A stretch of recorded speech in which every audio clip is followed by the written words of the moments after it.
La direction provinciale de la DGDA, Kinville, a mis la main sur un sujet asiatique venu corrompre la DGDA qui avait saisi sa marchandise. Ce commerçant doit payer à cette régie financière une somme évaluée à plus de 10 millions de dollars américains selon la valeur de sa marchandise qu'il voulait importer frauduleusement.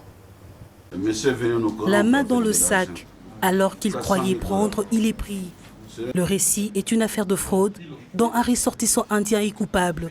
Il est lui reproché d'avoir importé frauduleusement un lot important d'épargne et pourtant qu'il déclarait détenir du sel.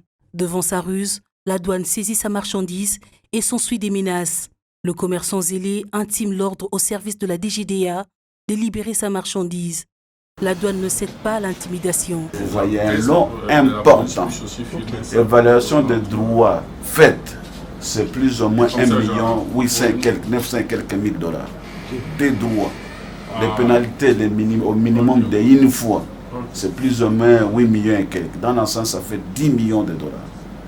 Ok. J'ai tout fait pour les persuader de signer les PV. Ils hésitaient, ne faisaient même pas voir.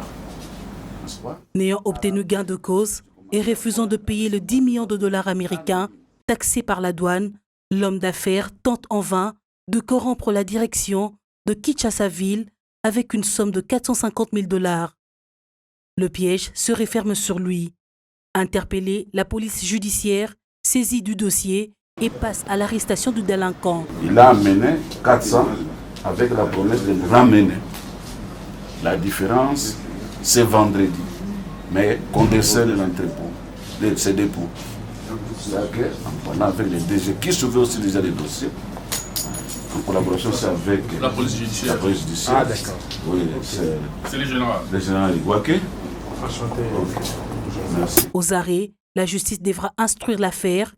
Le prévenu est passible de poursuites judiciaires.